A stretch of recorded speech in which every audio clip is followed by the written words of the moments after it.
peperangan pertama yang diikuti oleh Muhammad saat belum diangkat menjadi nabi. Di kala itu usianya masih 15 tahun, seperti layaknya pemuda di kalangan Jazirah Arab yang tertarik untuk berperang. Semangatnya ikut membara. Perang Fijar artinya perang kedurhakaan, lebih tepatnya perang yang merusak kesucian bulan suci. Terdapat 4 bulan suci dalam Islam, yaitu Zulkaidah, Zulhijjah, Muharram dan Rajab, sedangkan perang Fijar ini terjadi pada bulan Zulkaidah yang bertepatan dengan perayaan Ukas.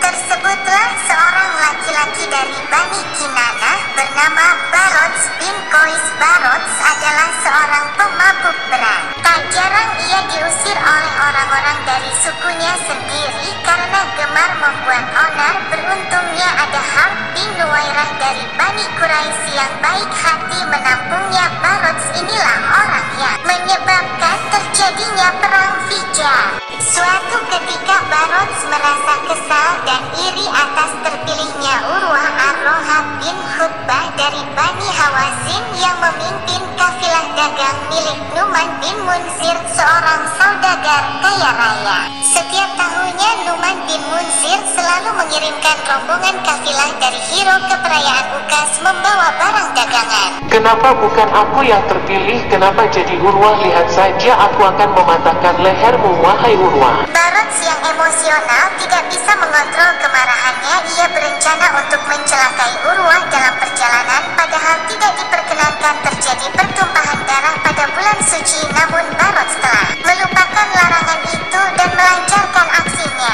Berbekal rasa dengki yang berkecamuk, Barots melancarkan aksinya. Diam-diam Barots mengikuti kafilah dagang Urwah dan membunuhnya sampai meninggal dunia. Sebelum Barots melarikan diri, orang-orang terlanjur melihatnya dan mengetahui bahwa yang membunuh Urwah adalah Barots dari Bani Kinanah. Hai, apa yang telah kau lakukan pada pemimpin kami? Berhenti, engkau Barots bukan? Ya, itu Barots tidak salah lagi. Bani Hawazin yang mendengar kejadian itu tidak terima dengan perbuatan Barots. Fanatik kesukuan inilah yang membuat kemarahan Bani Hawazin semakin besar.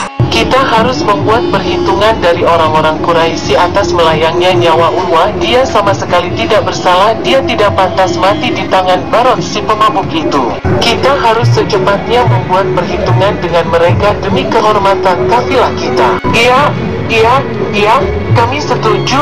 Singkat kata, terjadilah peperangan antara kedua belah kafilah dengan sengit. Bani Quraisy menggabungkan diri dengan Bani Kinanah, sedangkan dari pihak Bani Hawazin bersatu dengan Bani Qais Ailan.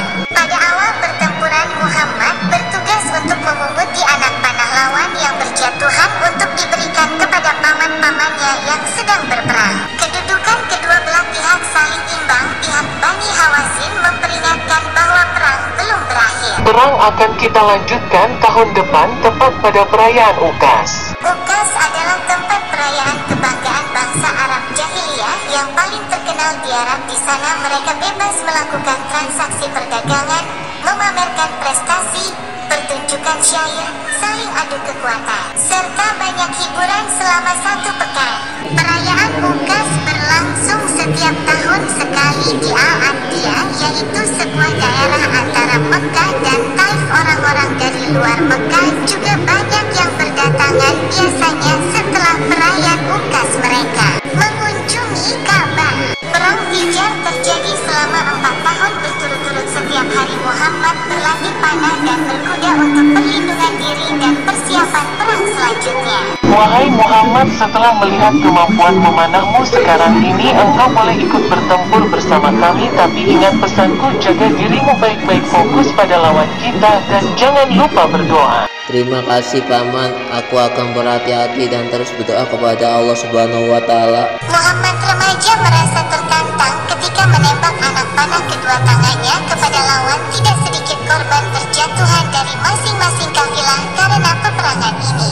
Akhirnya waktu yang dinantikan tiba. Perang berakhir dengan perjanjian perdamaian, isinya yakni pihak yang paling sedikit korbannya harus membayar ganti rugi kepada pihak lawan sejumlah solusi kelebihan korban. Dalam hal ini Bani Quraisy harus membayar kompensasi sebanyak 20 orang